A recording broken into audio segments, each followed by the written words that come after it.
sono montagne che si salgono e montagne che si ascoltano. Il Monte Grappa appartiene a queste ultime. Qui la natura custodisce uno dei paesaggi più straordinari d'Europa. Qui la storia ha scritto alcune delle pagine più intense del nostro paese. Qui la memoria continua a vivere ogni giorno. Benvenuti a Pieve del Grappa.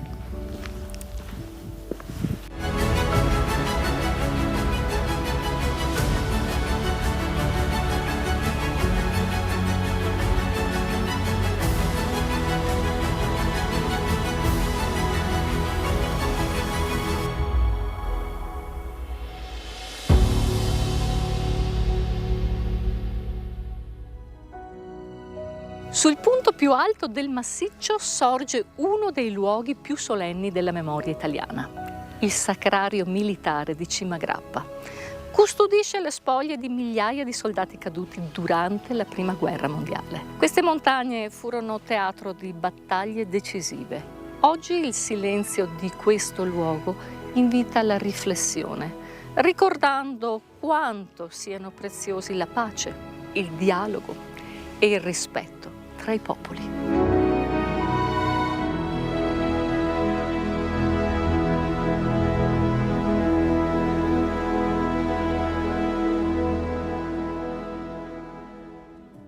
La terra del Monte Grappa è stata riconosciuta sito MAB UNESCO, ma cosa vuol dire questo riconoscimento per il Monte Grappa e per Pieve del Grappa? Lo chiediamo al suo sindaco, Annalisa Rampini. Buongiorno sindaco. Buongiorno Ida, benvenuta. Grazie. Il Monte Grappa, una terra meravigliosa, ma anche tutto ciò che lo circonda. Sì, è stato riconosciuto dall'UNESCO come riserva di biosfera proprio per la particolare biodiversità e tutto quello che rappresenta il Grappa nella sua storia. Il fulcro della candidatura è stato incentrato sul Sacrario che rappresenta la Corzon e che va a lanciare quel messaggio di pace tra i popoli di cui tanto oggi ne abbiamo bisogno. Il Monte Grappa è stato appunto da sempre l'emblema di quello che ha rappresentato per l'Italia la Grande Guerra, ma con una chiave che va a ricordare non tanto la guerra ma quello che rappresenta la pace tra i popoli. La nostra produzione Pieve, cuore del Grappa, non ci porta solo nella storia oggi, sindaco. No, oggi vi facciamo conoscere quelli che sono i punti di accoglienza presenti nel nostro territorio. In particolare oggi vi porteremo a conoscere le nostre malghe, Malga Cason del Sol e Malga Mure, che sono in territorio di Pieve del Grappa.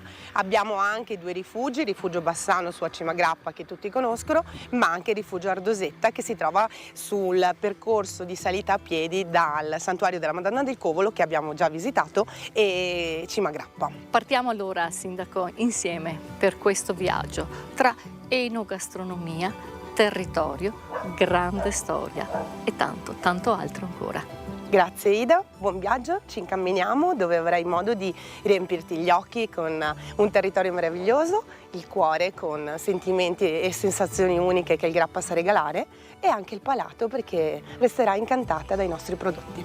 Partiamo subito. Andiamo!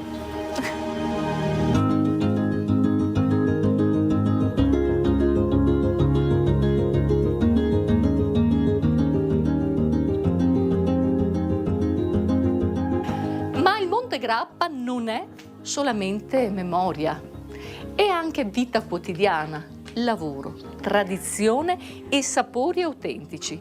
Le malghe sono l'anima viva della montagna, luoghi dove il tempo sembra rallentare e dove il lavoro dell'uomo continua a custodire il suo paesaggio. Tra queste Malga Cason del Sol, dove siamo noi adesso, situata a 1275 metri d'altezza, è una delle più storiche del Grappa. Dal 1852 la famiglia Basso mantiene viva questa tradizione. Ida. Vero Luca? Buongiorno, buongiorno. Cosa succede? La storia racconta che questo era un ospedale da campo. Esatto. Ma la guerra naturalmente finisce. Arrivano i nonni, esatto, che danno nuova vita a questo posto. Con qualche capo di bestiame cominciano a produrre formaggio e ricomincia la vita qui, diciamo. Sì, c'era bisogno Di un cambiamento. C'era bisogno di lavorare e quindi iniziano da qua. Quindi Esatto.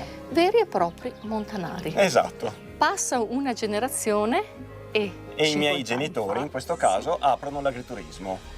uno dei primi, pensate, Esatto. agriturismi aperti della zona, non solo, è anche in Veneto, perché parlare di agriturismo 60-50 anni fa era una cosa innovativa, molto innovativa. innovativa. Al giorno d'oggi questo è un agriturismo che vive del vostro amore e dei vostri prodotti, Esatto. prodotti particolari. Qui abbiamo di tipico il morlacco e il bastardo del grappa. Sono tutti prodotti che fate voi, vero? Ovviamente. Ma noi ci spostiamo e vi facciamo vedere la bellezza straordinaria di questo agriturismo e la bontà dei suoi prodotti. Andiamo.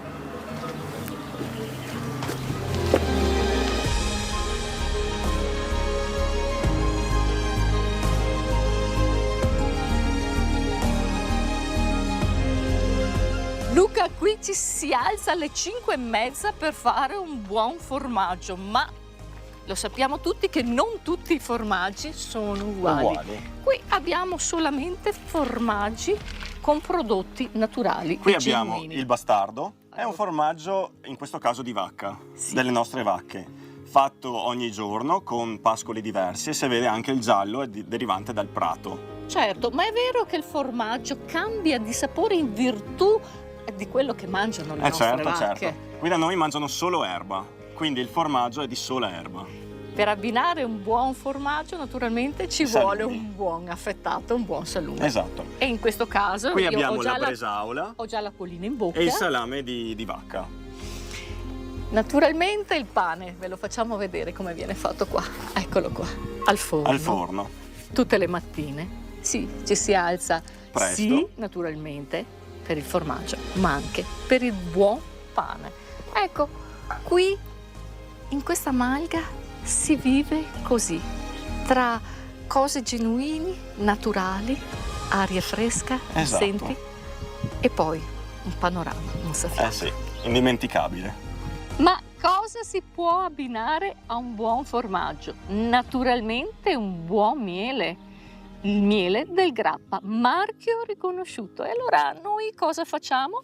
Naturalmente cambiamo malga. In malga mure, mure, si ferma il tempo, sì. In malga mure, mure, resta il meglio di noi.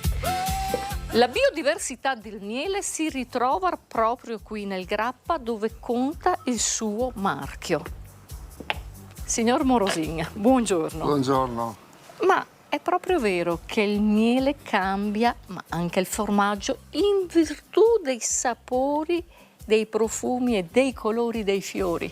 Assolutamente sì, qua siamo su un ecosistema unico. Proprio su questa malga nel 1980 ho cominciato l'attività di apicoltura sulla montagna. Le api si abbinano alle vacche e vengono qua in montagna a valorizzare questi fiori, perché il latte che si forma qua deriva da questi fiori, il miele che si forma qua deriva da questi fiori. Ma perché il gusto del formaggio cambia in virtù proprio di questi fiori? Sì, perché trasmettono nella parte grassa o nella parte concentrata di zucchero quelli che sono gli aromi e si collega perfettamente al burro che viene prodotto. E allora noi questi formaggi li andiamo proprio ad assaporare e a degustare in malga. Grazie. Prego.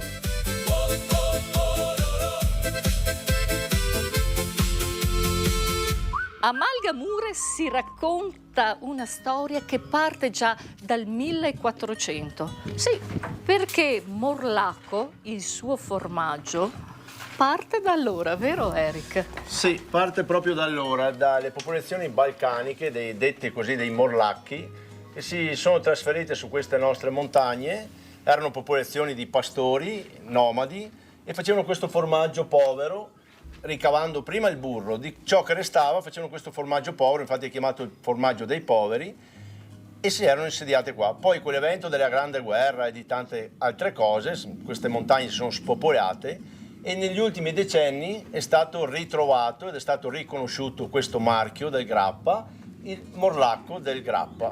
Naturalmente non può mancare il buon burro. Cosa vuol dire burro di malga? Quanti litri di latte ci vogliono per fare un buon burro? Perché si fa presto a parlare di burro, Sì, ma lì il burro è un'essenza, intanto è la prima cosa che viene ricavata dal latte e ti racconta tutta la montagna il burro, perché dipende dalle mucche dove hanno pascolato, l'erba, la stagione, il periodo e tante altre cose, le temperature. Ad esempio alla sera il latte riposa, la mattina viene tolta la panna che durante la notte si forma e viene ricavato il burro come una volta col burcio e servito ai nostri clienti. e che cosa c'è di più bello che assaporare qualche prodotto, l'arietta fresca? Ma il nostro viaggio non finisce qui, perché voi vedete che qui noi abbiamo il tartufo, sì, un altro prodotto, marchio del Grappa. Grazie Eric. Perfetto.